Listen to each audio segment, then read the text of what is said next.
40 internship applications, sparse interviews, desperate emails, cover letters, sacrifices at 4 a.m. in the wood, genie lamps, Hinge, doom swiping, polyester sheets, Victor Royales, LinkedIn advice articles, unanswered emails, and stress eating, voice banks. Unfortunately, we wish you the best. All the best to you in your career search. Thank you for your interest. Ride the Cyclone sign tutorial. No reply really means that, huh? Future opportunities. When did I sign up for email notifications? Your application was sent. Application was sent. Your application was sent. Why am I opening Instagram again? Damn, I need to see challengers. Wait, it's 5 a.m. Save me, ball share. Maybe I just won't be a designer. Thank you. No, thank you. Thank you. Thank you. Thanks again. Thank you. Thanks. Thank you. Thank you. Thanks. Thanks again. Thank you. Thank you. Thanks. Thanks again. Thank you. Thanks again. Thank you. Thanks. Thank you. Thank you. Thanks. Thanks again.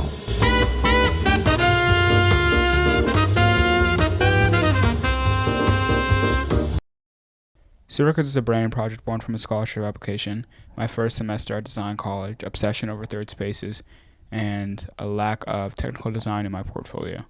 Before I show you what Seal became, I need to explain what Seal used to be. My design class is Design and Branding Project, a small introduction to identity design, gestural theory, and concept syntax. We're each given 2 words, an animal plus an adjective, and expected to create 2 unique logos based on each combined. Several passes were made, and eventually, I ended up with these 2 designs. When I want to reminisce, I pull up my portfolio site and stare at the awkward block of space that holds the only logo that I felt was good enough for display. And it was just fine sitting there, until I began listening to Paul Scher. Paul Scher is a lead pentagram designer, educator, and painter who I first began listening to in the shower, yes, the shower, and while eating my meals. She is the principal reason I realized there was a problem with my foray into branding. There was no presentation, no theatrics involved. I just let the logo exist by itself, which wouldn't be a problem if I weren't submitting it. Adobe holds a competition for college students each year in which they're given a chance to enter a school project they've elevated using Adobe tools. There's a significant award pool, which can ultimately go to my schooling, but the project was so much more than that. It was an opportunity to create work under restrictions, have that work recognized, and be connected to a larger community. Funky Seal was a record shop, and originally that's all it was. The 2 original logos made sure that viewers knew that.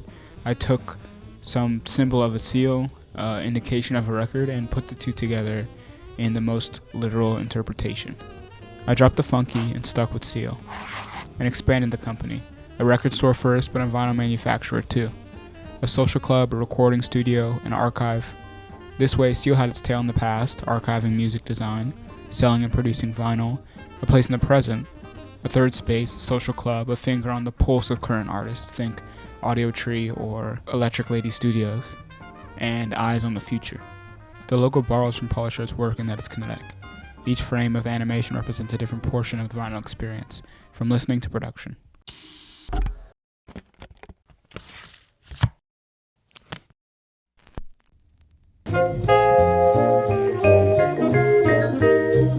The O in the main logo mark has been manipulated to differ from the rest of the letters, and shaped to resemble both a record and a record button, vinyl and the studio portion of Seal, respectively.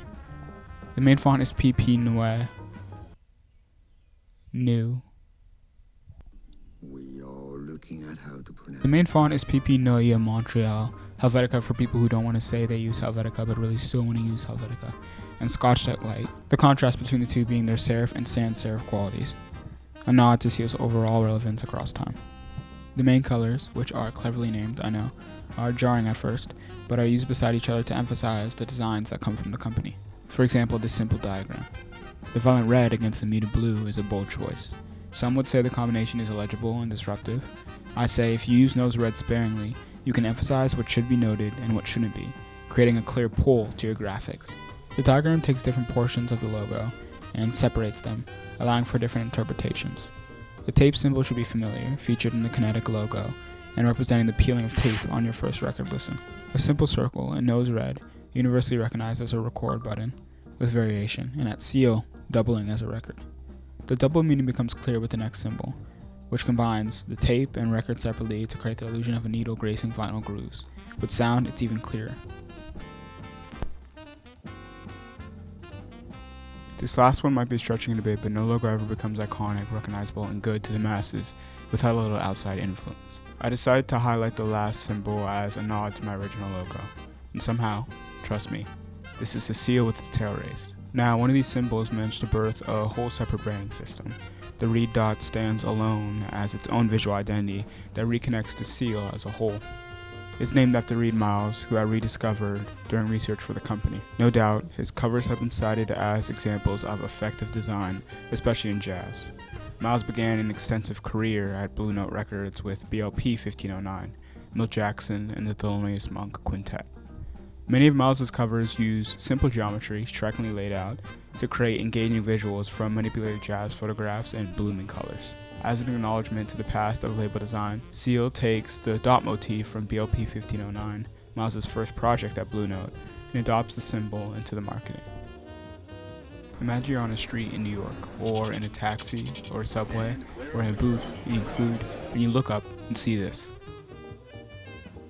There's an unassuming logo in the bottom left. The layout is stark and sterile, but the copy is speaking to you. You might forget about it until next week, on your way to an interview, speaking on the phone with your parents, breakfast in hand, when you see another. And the last one you see, a couple days later, is the same. None of them make sense, but they pique your interest.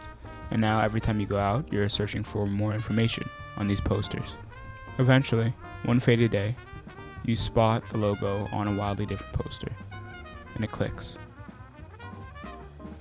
Seal's poster marketing plays with the idea that a company named Seal could be confused for a lot of things. Military-based, postal, pinnipeds.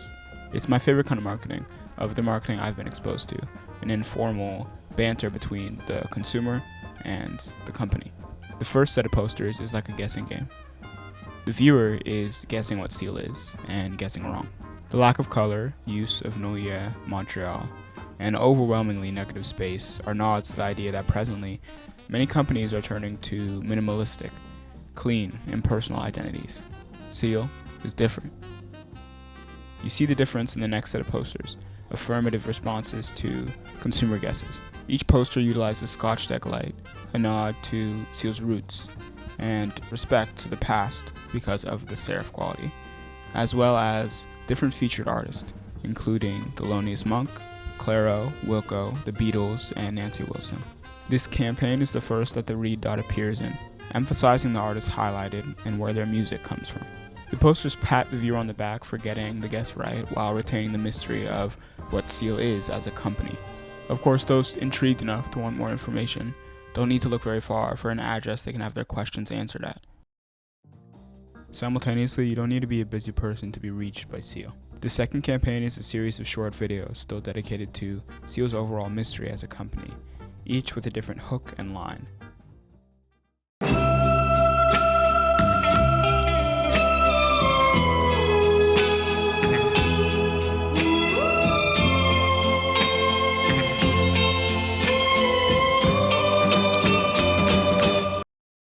The hook designed in Scotch deck and the line in Noye, Montreal.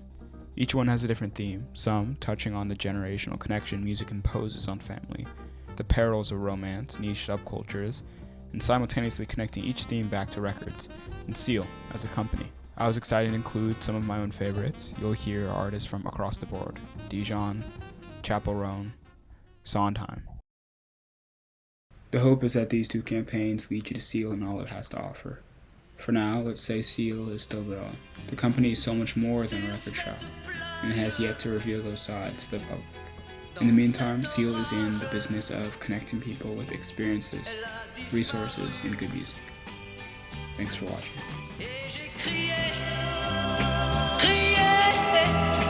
Aline, pour qu'elle revienne, et j'ai pleuré, oh j'avais trop de peine. Je me suis assis auprès de son âme, mais la belle